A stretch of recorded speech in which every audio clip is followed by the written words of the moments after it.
Welcome to the Folktale Project. This is Dan Scholes. On Monday, we heard a story that ended with a young orphan boy in Russia finding himself with a good wife and being told, in the wisdom of the three brothers, to ask for the good wife. Today, we have a not good wife, and this story is one of the few that I honestly laughed out loud as I was reading for the first time. I hope you enjoy it as well. This is The Bad Wife. A bad wife lived on the worst of terms with her husband and never paid any attention to what he said. If her husband told her to get up early, she would lie in bed 3 days at a stretch. If he wanted her to go to sleep, she couldn't think of sleeping. When her husband asked her to make pancakes, she would say, "You thief, you don't deserve a pancake." If he said, "Don't make any pancakes, wife, I don't deserve them," she would cook a 2-gallon potful and say, "Eat away, you thief, till they're all gone." "Now then, wife," perhaps he would say, "I feel quite sorry for you. Don't go toiling and moiling, and don't go out into the hay cutting." "No, no, you thief," she would reply. "I shall go, and you do follow after me." One day, after having had his trouble and bother with her, he went into the forest to look for berries and distract his grief. And when he came to where there was a currant bush, and in the middle of that bush, he saw a bottomless pit. He looked at it for some time, and considered, "Why should I live in torment with a bad wife? Can't I put her into that pit? Can't I teach her a good lesson?" So when he came home, he said, "Wife, don't go into the woods for berries." "Yes, you bugbear, I shall go." "I found a currant bush, don't pick it." "Yes, I will.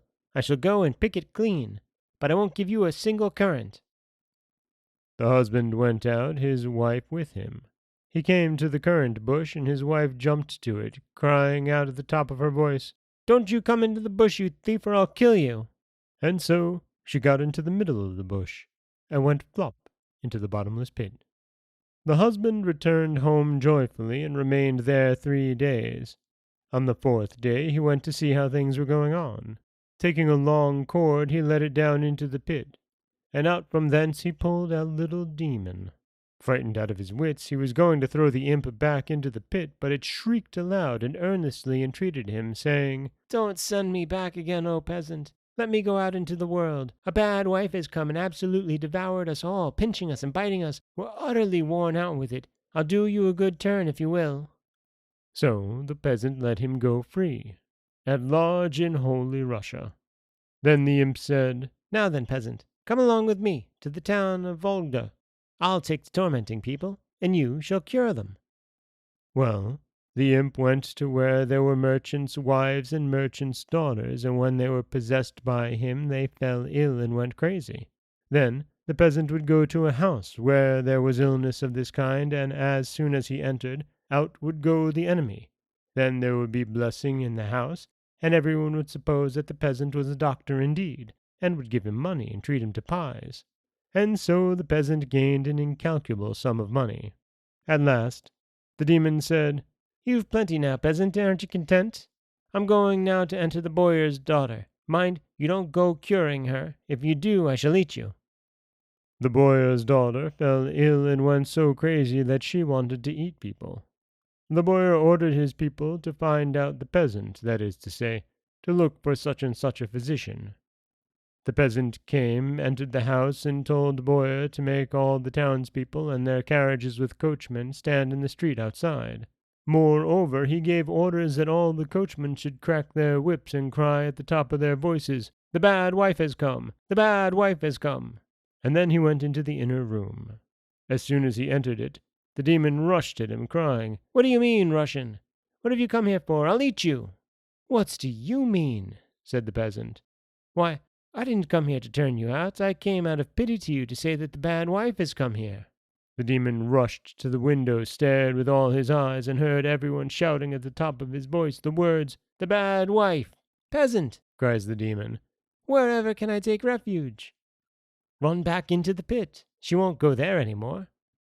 The demon went back to the pit, and to the bad wife too.